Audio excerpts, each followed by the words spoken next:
இயேசு உங்களை நேசிக்கிறார். இந்த நாள் வேதாகம தியானத்திற்கு உங்களை அன்புடன் அழைக்கிறேன். அவர் சகலத்தையும் அதினதின் காலத்திலே நேர்த்தியாக செய்திருக்கிறார். பிரசங்கி 3ஆம் அதிகாரம் 11ஆம் வசனம். சீனாவில் ஒரு மனிதன் விலை உயர்ந்த குதிரைகளை வளர்த்து விற்பதை தன் தொழிலாக கொண்டிருந்தான். ஒரு நாள் அவனது குதிரைகளில் விலை மதிப்பற்ற ஒரு குதிரை அவனை விட்டு எங்கோ ஓடிப்போனது. அந்த குதிரையையும் அதன் மீது வைத்திருந்த ஆசையையும் அறிந்த அவனது நண்பர்கள் அவனை தேற்றும்படிக்கு கூடினர். ஆனால் அவனோ எந்த ஒரு கவலையும் இன்றி இது நன்மைக்கு ஏதுவாகவே நடந்திருக்கிறது என்றான்.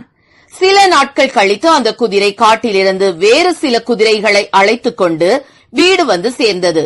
இதை அறிந்த அவனது நண்பர்கள் அவனிடம், உன் அதிர்ஷ்டம், காணாமல் போன உன் குதிரை வேறு குதிரைகளோடு வந்தது என்று கூறினர். ஒரு சில நாட்களில் அந்த புதிய குதிரைகளில் ஒன்று அவனுடைய மகனை காலில் வேகமாக உதைத்ததால் அவனது கால் எலும்பு உடைந்து போனது. அவனுடைய நண்பர்கள் கூடி வந்து வருத்தத்தை தெரிவித்தனர்.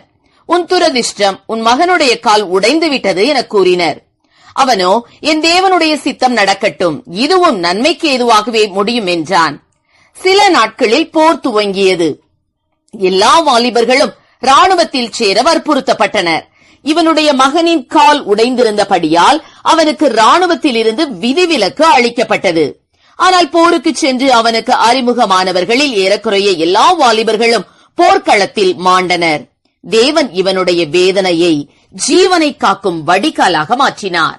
ஆம், எனக்கு அருமையானவர்களே, அவ்விசுவாசி அதிர்ஷ்டம் என்று கூறுவது விசுவாசியின் பார்வையில் தேவனுடைய நல்ல ஆசீர்வாதமே. அதே வேளையில் அவ்விசுவாசி துரதிர்ஷ்டம் என கூறுவதும் தேவனுடைய வழி நடத்துதலின் ஒரு பகுதியே என்பதையும் விசுவாசிகளாகிய நாம் அறிந்து கொள்ள வேண்டும். தேவன் தம்முடைய அன்பின் மிகுதியால் நமக்கு வரும் சோதனைகளையும் கூட ஆசீர்வாதமாக மாற்றுவார். வேதத்தில் இஸ்ரேல் தேசத்திலிருந்து சீரிய தண்டுகளால் சிறைப்பிடித்துக் கொண்டு வரப்பட்டால் ஒரு சிறு பெண். தன் சொந்த தேசத்தை விட்டு, பெற்றோரை விட்டு பிரிந்து நாகமானின் மனைவிக்கு ஒரு பணிவிடை பெண்ணாக நியமிக்கப்பட்டது அவளது துரதிர்ஷ்டமே. ஆனால் நாகமானின் குஷ்டரோகம் நீங்க அவள் நாகமானை எலிசா தீர்க்கதரிசியிடம் போகச் சொல்லுகிறாள். நாகமானும் எலிசா தீர்க்கதரிசியை சந்திக்க இஸ்ரவேல் தேசத்திற்கு சென்றான். எலிசாவின் கட்டளைப்படி யோர்தானில் 7 தரம் ஸ்நானம் பண்ணி குஷ்டரோகம் நீங்கி அவன் மாம்சம் சிறு பிள்ளையின் மாம்சம் போல மாறினது. அது முதல் நாகமான், உமது அடியேன் கர்த்தருக்கே அல்லாமல் அந்நிய தேவர்களுக்கு உமது அடியேன் சர்வாங்க தகனத்தையும் பலியையும் செலுத்துவதில்லை என்று பொருத்தனை பண்ணி கொண்டான். ஆம், ஒரு சீரிய ராஜாவின் படைத்தலைவனுடைய ரட்சிப்புக்கு சிறைப்பிடிக்கப்பட்ட இஸ்ரேல் தேசத்து சிறு பெண் காரணமாயிருந்தது எவ்வளவு பெரிய ஆச்சரியம்!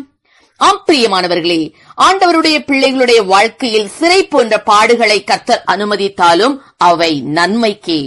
எனவே விசுவாசிக்கிற தம்முடைய பிள்ளைகளுக்கு தேவன் எதை அனுமதித்தாலும் நன்மையாக முடிய பண்ணுவார் என அறிந்து தேவனுக்கு நன்றி செலுத்துவோம். கர்த்தர் தாமே நம்மை ஆசீர்வதிப்பாராக. ஆமென். ஜெபம். எங்களை அதிகமாய் நேசித்து வழி நடத்துகிற எங்கள் அன்பின் பரலோக பிதாவே, அப்பா, உம்முடைய பிள்ளைகளுடைய வாழ்க்கையிலே நீர் எதை அனுமதித்தாலும் அதை தீமைக்கு அல்ல ஆண்டவரே. அது தீமை போல தெரிந்தாலும் ஆண்டவரே, தீமையை நீர் நன்மையாக முடிய பண்ணுகிற தேவன். அப்பா ஸ்தோத்திர ஆண்டவரே. யோசேப்பினுடைய வாழ்க்கையிலே எத்தனையோ தீமையான காரியங்கள் நடைபெற்றாலும் அவனுடைய குடும்பத்தை காக்கும்படிக்கு ஆண்டவரே அதை நன்மையாக நீர் முடிய பண்ணினீர் என்று சொல்லி நாங்கள் வேதத்திலே வாசிக்கிறோம். ஆண்டவரே, நீர் சகலத்தையும் அதினதின் காலத்திலே நேர்த்தியாய் செய்கிற தேவன். உம்முடைய பிள்ளைகளுடைய வாழ்க்கையில் ஆண்டவரே இப்பொழுது அனுபவிக்கிற பாடுகளை நன்மையாக முடிய பண்ணும். ஆசீர்வதியும். இயேசுவின் நாமத்திலே ஜெபிக்கிறோம் நல்ல பிதாவே. ஆமென்.